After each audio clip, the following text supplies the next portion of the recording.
दिनेश जी का छोटा बेटा किसी जरूरी काम से घर से निकला ही था कि सड़क पर चलते हुए वो ठोकर खाकर एक गधे के सामने गिर गया। उसी समय उसकी भाभी ने उस पर छींटाकशी करते हुए कहा कि अपने बड़े भैया का आशीर्वाद ले रहे हो क्या।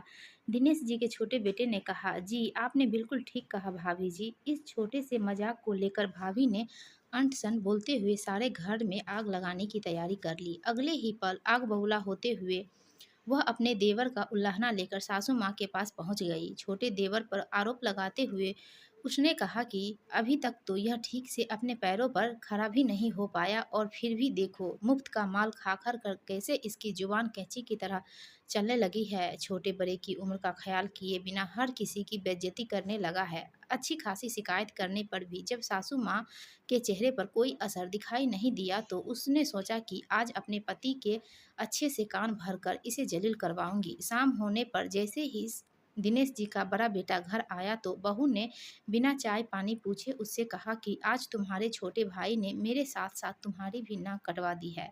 मुझे तो समझ नहीं आता कि तुम तो सारा दिन घर के व्यापार को संभालने के लिए कोल्लू के बैल की तरह पिसते रहते हो, दूसरी ओर वो जो तुम्हारे पैरों की धूल के बराबर भी नहीं, तुम्हारे माँ बाप हर समय उसे क्यों सिर पर चढ़ाए रहते हैं। इस जोरू के गुलाम ने छोटे भाई की अक्ल ठिकाने लगाने के लिए बिना सोच विचार किए अपने माँ बाप को हर तरह के अपशब्द कहते हुए उल्टी सीधी बातें सुनानी शुरू कर दी। हंसी मजाक की इस छोटी सी बात को खत्म करने के बजाय बड़े भैया ने कई पुराने गड़े मुर्दे उखाड़ते हुए अपने माँ बाप को एक की दो सुना डाली। अभी यह सारा हंगामा चल ही रहा था कि दिनेश जी के एक बुजुर्ग मित्र उनसे मिलने आ पहुंचे। बड़ी बहू और बेटे की सारी शिकायतें सुनने के बाद उन्होंने कहा कि वैसे तो यह आप लोगों का पूर्ण रूप से निजी मामला है, लेकिन मैं भी इस परिवार से एक लंबे अरसे से जुड़ा हुआ हूँ, तो इस हक से यदि दिनेश जी की इजाज़त हो तो मैं आप लोगों से कुछ कहना चाहूँगा। जैसे ही दिनेश जी ने आँखों के इशारे से अपनी स्वीकृति दी तो इनके मित्र ने हँसते हुए कहा कि सबसे पहले तो मुझे यह सारा मामला उल्टा चोर कोतवाल को डाँटे जैसा दिखाई दे रहा है। सभी बच्चों को सलाह देते हुए इन्होंने कहा कि बेटा एक बात सदा याद रखो कि हमारे घर परिवार का कोई भी सदस्य हमें दुखी नहीं देता, बल्कि उनके प्रति हमारे ज़रूरत से अधिक अधिकार की भावना हमें दुखी करती है। जब हम दूसरों को बार-बार उनकी गलतियाँ ही जताते हैं और खुद को उपदेशक मानने लगते हैं, तो यही हमारी सबसे बड़ी गलती होती है। बड़े बेटे की ओर इशारा करते हुए उन्होंने कहा कि जिस माँ-बाप को तुम आज एक भी शब्द बोलने नहीं दे रहे, क्या तुम जानते हो कि इस दुनिया में सबसे ऊँचा स्थान उन्हीं माँ-बाप का ही है।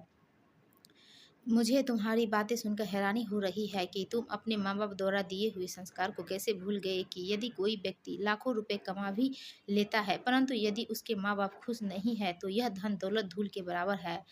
कोई भी इंसान पैसा या उम्र से बड़ा नहीं बनता, लेकिन इस सबसे पहले बात यह ध्यान में रखो कि वो तुम्हारे माँ-बाप है। माँ-बाप को सोने के गहने न लाकर दो चलेगा, हीरे मोतियों से न जरो तो भी चलेगा, पर उनका दिल जले और आंसू बहे तो यह कैसे चलेगा। बड़े बेटे और बहू ने एक साथ कहा कि आपके कहने का तो यही मतलब हुआ कि सारा दोष हम लोगों का ही है, हमारे माँ-बाप तो कभी कोई गलती कर ही नहीं सकते। इन साहब ने कहा कि मेरे कहने का तो सिर्फ इतना मतलब है कि जब तक मनुष्य दूसरों के प्रति द्वेष की भावना दिल में रखता है, उसके मन को शांति नहीं मिल सकती। जो व्यक्ति अपने बुजुर्गों से प्यार नहीं कर सकते, वो दुनिया में किसी से प्यार नहीं कर सकते। जो कोई अपने माँ-बाप का अपमान करता है, वह सिर्फ़ और सिर्फ़ पाप का ही भागी बनता है। जिस दिन तुम्हारे कारण माँ-बाप की आँखों में आँसू आते हैं, याद रखना उस दिन तुम्हारा किया सारा धर्म आँसुओं में बह जाता है। बचपन के कई साल तक तुम्हें उँगली पकड़कर जो माँ-बाप स्कूल ले जाते थे, उसी माँ-बाप का बुढ़ापे में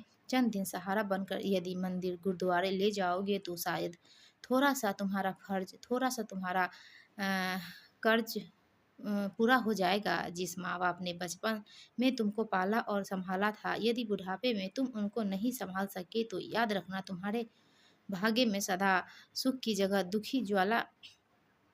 की ज्वाला ही भड़केगी। भगवान भी सदैव आदर से अपने माँ-बाप का नाम लेते हुए उन्हें सौ-सौ बार प्रणाम करते हैं, क्योंकि उनकी भी यही मानना है कि एक यही है जो सारी उम्र आपको उज्ज्वल राह दिखाने के साथ हर हाल में प्यार भरे आशीर्वाद की बरखा करते रहते हैं। दोस्तों, आपको यह कहानी अच्छी लगी तो प्लीज़ हमारे वीडियो को लाइक कीजिए और चैनल को सब्सक्राइब